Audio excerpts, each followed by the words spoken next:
భారత పాస్పోర్ట్ సేవల్లో కేంద్ర విదేశాంగ మంత్రిత్వ శాఖ విప్లవాత్మక మార్పును తీసుకొచ్చింది. ఇకపై పాస్పోర్ట్ పునరుద్ధరణ కోసం రోజుల తరబడి వేచి చూడాల్సిన అవసరం లేదు. కొత్తగా ప్రవేశపెట్టిన ఇన్స్టెంట్ పాస్పోర్ట్ రెన్యువల్ సిస్టమ్ ద్వారా కేవలం 20 నిమిషాల్లోనే ఈ ప్రక్రియ పూర్తవుతోంది. ముఖ్యంగా దరఖాస్తుదారులకు సమయాన్ని, ఖర్చును ఆదా చేసే విధంగా ఈ ఆధునిక వ్యవస్థ రూపుదిద్దుకుంది. ప్రస్తుతం ఈ ప్రాజెక్టును కొన్ని మెట్రో నగరాల్లో ప్రయోగాత్మకంగా ప్రారంభించారు.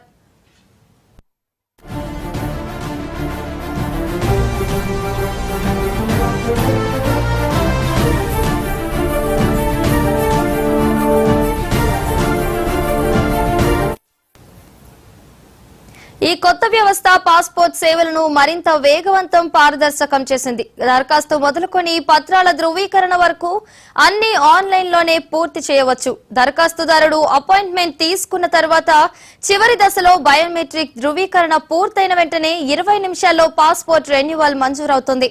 దీని ద్వారా ప్రతిరోజు వేల సంఖ్యలో దరఖాస్తులను వేగంగా పరిష్కరించగలమని విదేశాంగ శాఖ అధికారులు అంచనా వేస్తున్నారు.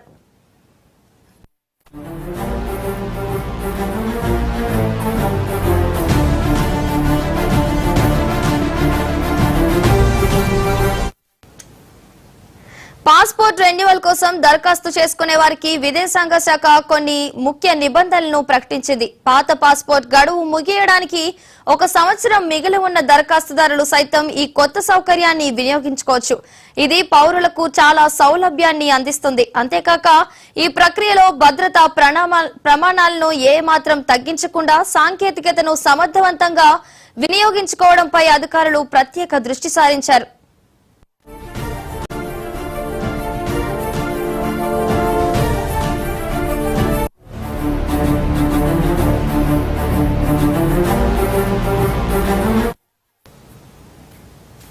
రెన్యువల్ ప్రక్రియ కేవలం 20 నిమిషాల్లో పూర్తయిన తర్వాత దరఖాస్తుదారుడు నేరుగా పాస్పోర్ట్ కోసం వేచి చూడాల్సిన పని లేదు. కొత్తగా పునరుద్ధరించబడిన పాస్పోర్ట్ ను అధికారులు నేరుగా దరఖాస్తుదారుడి చిరునామాకు కొరియర్ ద్వారా పంపిస్తారు.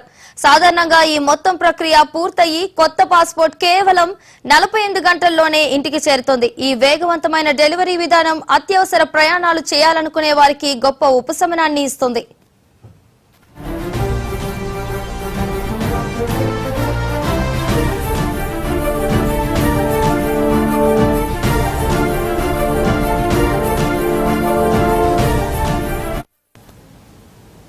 ప్రస్తుతం instant passport renewal system project కొన్ని మెట్రో నగరాల్లో ప్రయోగాత్మకంగా ప్రారంభమైంది. ఈ తొలి దశ విజయం తర్వాత ఈ సౌకర్యాన్ని దేశవ్యాప్తంగా ఉన్న అన్ని ప్రాంతాల ప్రజలకు త్వరలో అందుబాటులోకి తీసుకురానున్నారు. ఈ వ్యవస్థ దేశంలోని పాస్పోర్ట్ సేవల్లో విప్లవాత్మక మార్పును తీసుకురానుంది.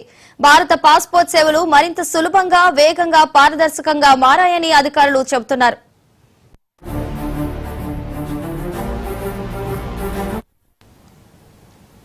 ఇవి ఇప్పటి వరకున్న బులెటిన్ అప్డేట్స్. మరిన్ని అప్డేట్స్